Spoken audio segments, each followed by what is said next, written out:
स्वागत है भैया आपका आपके अपने channel math test by Mahesh पे। तो अभी ग्रुप डी का एग्ज़ाम होना है और ग्रुप डी के एग्ज़ाम में 15 नंबर साइंस के आने हैं। जब हम सिलेबस चेक करते हैं तो उसमें साफ लिखा है कि साइंस जो आनी है वो 10th स्टैंडर्ड तक ही आनी है, यानी कि जो भी क्वेश्चन उठाए जाएंगे वो 8th से लेके या 6th से लेके 10th तक की जो एनसीईआरटी की बुक है उनसे उठाए जाएंगे।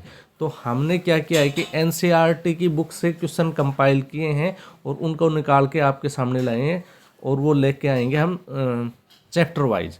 तो अभी 9th क्लास की बुक का जो सेकंड चैप्टर है उसको उठाया, उसमें से कुछ क्वेश्चन उठाए हैं और उनको हम करते हैं।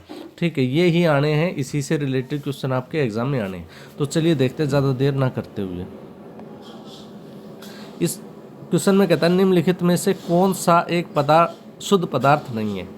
सबसे पहला ऑप्शन दे रखा है सोना। तो सोना एक शुद्ध पदार्थ है भाई, क्योंकि ये एक ही प्रकार के यौगिकों से या एलिमेंट से मिलकर बना होता है।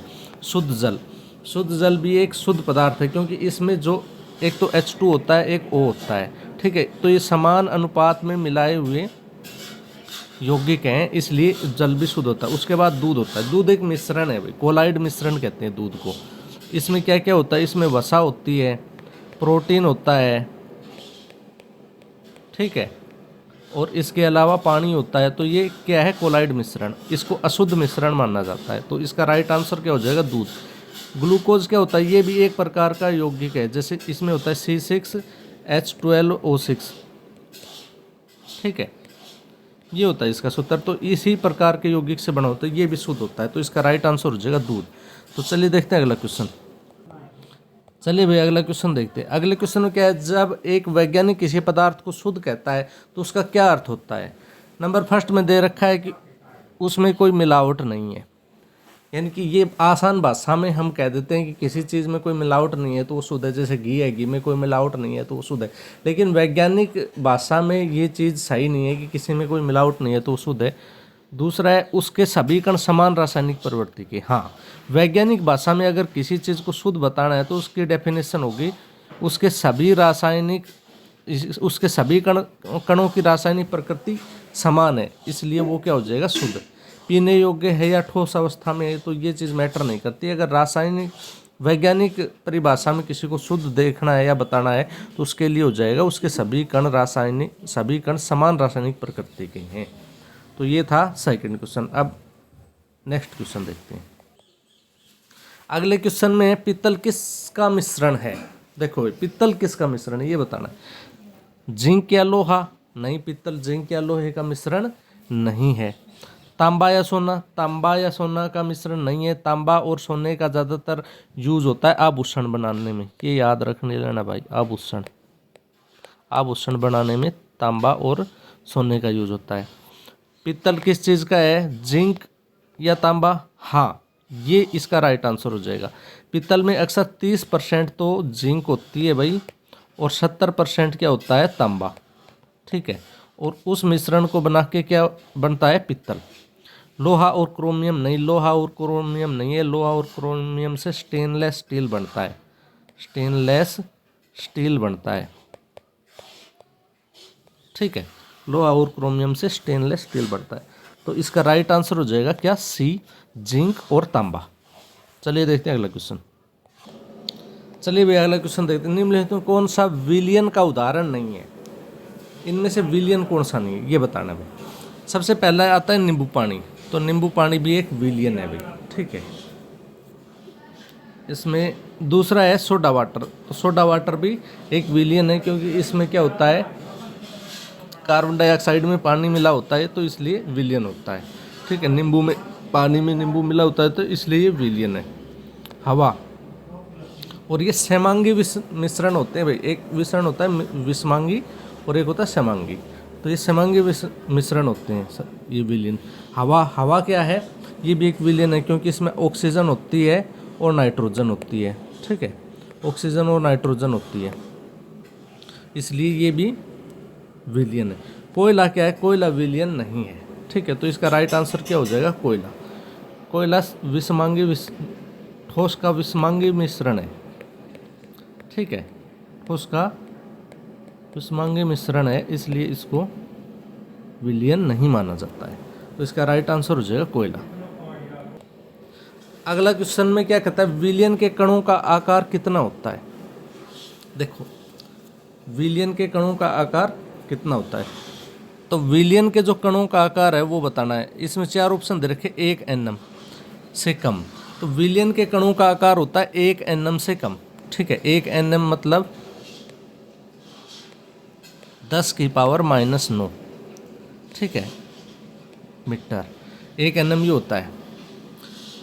दूसरा है 100 nm, तो इसका राइट आंसर क्या हो जाएगा, यही हो जाएगा पहला ही भी। दूसरा है 100 nm, 100 nm से अधिक। ठीक है, 100 nm से अधिक। तो ये निलंबन, ये कौन से कण होते हैं, निलंबन। निलंबन वाले जो कण होते हैं उनकी जो साइज होती है वो 100 nm से अधिक होती है। क्या होता है निलंबन, जैसे कि पानी के अंदर मिट्टी मिला दी जाए, पानी के अंदर मिट्टी मिला दी जाए तो उसमें जो कण होंगे वो निलंबन कहलाएंगे। इसकी पहचान क्या है कि कुछ देर बाद वो तली में नीचे बैठ जाते हैं। ठीक है, तो 100 nm से अधिक जो बड़े कण होते हैं वो निलंबन होते हैं। कौन से होते हैं, जैसे पानी में मिट्टी मिला दी जाती है तो उन कणों को हम निलंबन कहेंगे। उनको आसानी से हम देख सकते हैं और कुछ देर बाद वो नीचे बैठ जाते हैं। उसके बाद 1 nm से 100 nm के बीच, तो ये जो कण होते हैं इनको कोलाइड कण कहते हैं। कोलाइड कण कहते हैं। ठीक है, इनकी क्या विशेषता होती है, ये नीचे नहीं बैठते हैं। जैसे दूध होता है, दूध में जो कण पाए जाते हैं वो कोलाइड होते हैं, जिनको दिखाई तो देते हैं हमें लेकिन वो नीचे नहीं बैठते हैं। ठीक है, तो ये निलंबन जो 1 nm से कम होते हैं, विलियन के जो कण होते हैं वो तो दिखाई नहीं देते। 100 वाले दिखाई देते हैं, ये भी दिखाई देते हैं, ये नीचे बैठ जाते हैं, ये नीचे नहीं बैठते।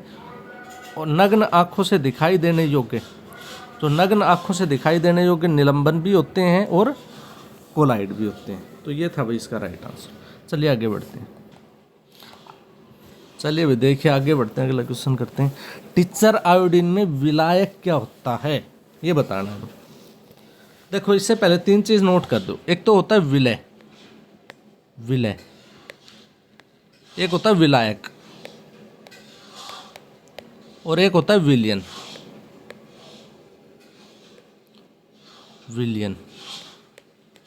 ठीक है, विलय क्या होता है, विलायक क्या होता है और विलियन क्या होता है। जैसे कि नींबू पानी बना रहे हैं हम।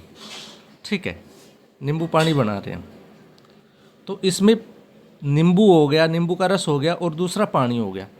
तो जो ज़्यादा मात्रा में उसको तो हम विलायक कहेंगे और जो कम मात्रा में उसको हम विलय कहेंगे। यानी कि 2 चीज़ों से मिलकर जब एक तीसरी चीज़ बनाई जाती है उसमें ज़्यादा मात्रा में वो तो विलायक हो जाएगा, कम मात्रा में वो विलय हो जाएगा, और दोनों से बन के जो मिश्रण बन के आएगा उसको विलियन कहेंगे।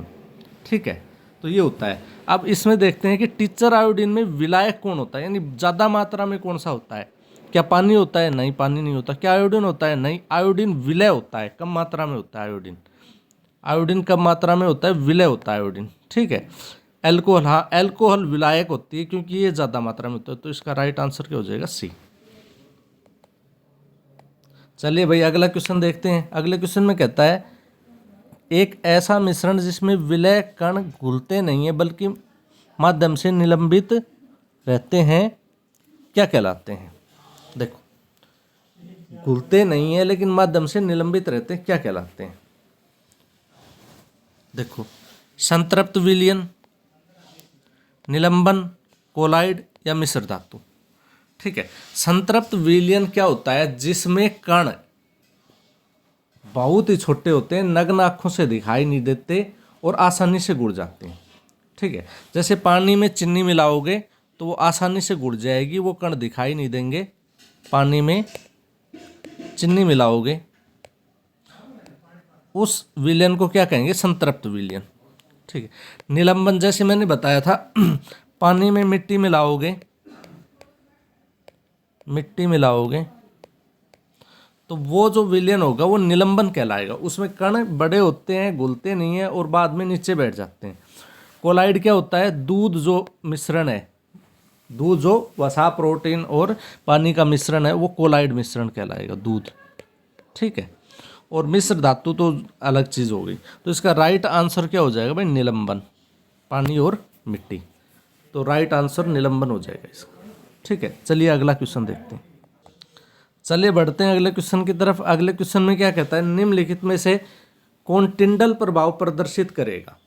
टिंडल प्रभाव, ठीक है। अब टिंडल प्रभाव होता क्या है, देखो भाई,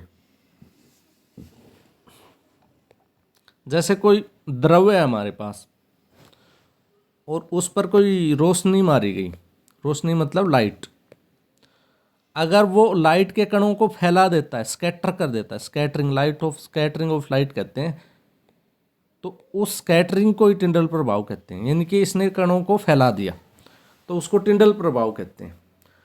तो इस टिंडल प्रभाव कौन सा, मतलब इनमें से इस टिंडल प्रभाव को प्रदर्शित करेगा, नमक का घोल। तो नमक का घोल जो है, जब नमक को घोलते हैं तो उसके जो कण होते हैं वो बहुत छोटे होते हैं और वो आसानी से घुल जाते हैं।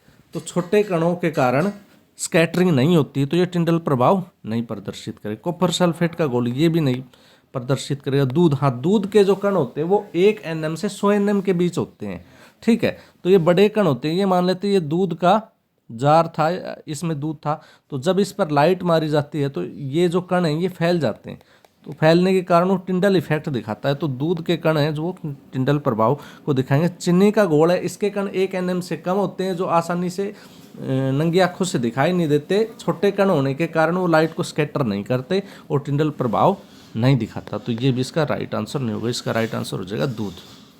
चलिए आगे बढ़ते हैं, अगला क्वेश्चन देखते हैं। अगले क्वेश्चन में कहता है कोहरा और धुंध किस प्रकार के कोलाइड हैं, ठीक है। हमें बताना ये किस प्रकार के कोलाइड है। इसमें ऑप्शन दे रखा है फोम, एरोसोल, इमल्सन और सोल, ठीक है। अब देखो भाई, फोम क्या होता है। फोम किस प्रकार का कोलाइड होता है। फोम सबसे पहले ये देखते हैं। तो फोम में जब द्रव्य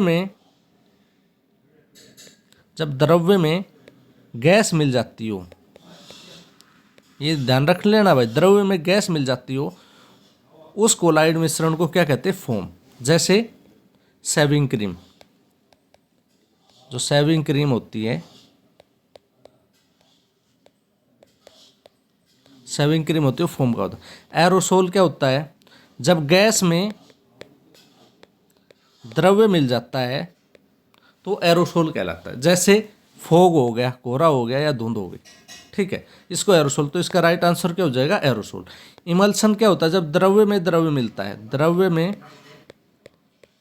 द्रव्य मिलता है, ठीक है, द्रव्य में द्रव्य मिलता है तो उसको इमल्सन कहते हैं, ठीक है। जैसे कि दूध हो गया, जैसे पानी को दूध में मिला देते हैं तो द्रव्य में द्रव्य मिल गया तो इमल्सन हो गया।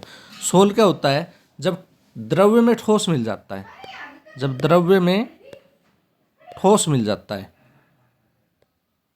ठोस मिल जाता है तो उसको क्या कहते हैं, सोल। जैसे कीचड़ हो गया, कीचड़, ठीक है। तो ये जब द्रव्य में गैस मिल जाए तो फोम बनेगा, जब गैस में द्रव्य मिल जाए तो एरोसोल बनेगा, जब द्रव्य में द्रव्य मिल जाए तो इमल्सन बनेगा, जब द्रव्य में ठोस मिल जाए तो सोल बनेगा। और ये इनके उदाहरण, शेविंग क्रीम किसकी उदाहरण है, फोम की। और भाई एरोसोल, गैस और कोहरा धुंध किसका उदाहरण, एरोसोल का। दूध किसका उदाहरण है, इमल्सन का। कीचड़ किसका उदाहरण है, सोल का। तो ये था इसका राइट आंसर। चलिए भाई करते हैं आज का लास्ट क्वेश्चन। और इस क्वेश्चन में क्या है कि शेविंग क्रीम किस प्रकार का कोलाइड है, ठीक है। शेविंग क्रीम तो अभी हम कर रहे थे कोलाइड, उसी हिसाब से देखते हैं भाई। फोम क्या था, द्रव्य में गैस का उदाहरण, और उसका उदाहरण क्या था, फोम, शेविंग क्रीम। तो इसका राइट आंसर क्या हो जाएगा, फोम, ठीक है, क्योंकि द्रव्य में गैस का जो उदाहरण है वो फोम होता है शेविंग क्रीम। जेल क्या होता है, अब एक नई टर्म आ गई, जेल। तो जेल क्या होता है, ठोस में द्रव्य का उदाहरण। किसमें, ठोस में द्रव्य का उदाहरण। द्रव्य का मतलब मिश्रण, ठोस में जो द्रव्य का मिश्रण होता है उसको हम क्या कहते हैं, जेल।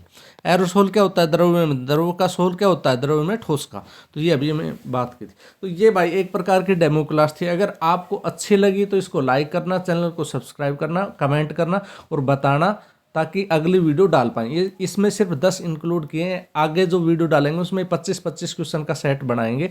कोशिश ये रहेगी 9th और 10th की सारी एनसीईआरटी को कंप्लीट करने की। अगर आपने अच्छा रिव्यू दिया और अगर आपने अच्छा रिस्पॉन्स दिखाया तो ही आगे वीडियो बनाएंगे। तो ये थे कुछ क्वेश्चन, अगर आपको अच्छे लगे तो इनको लाइक शेयर और सब्सक्राइब जरूर करना। जय हिंद, जय भारत।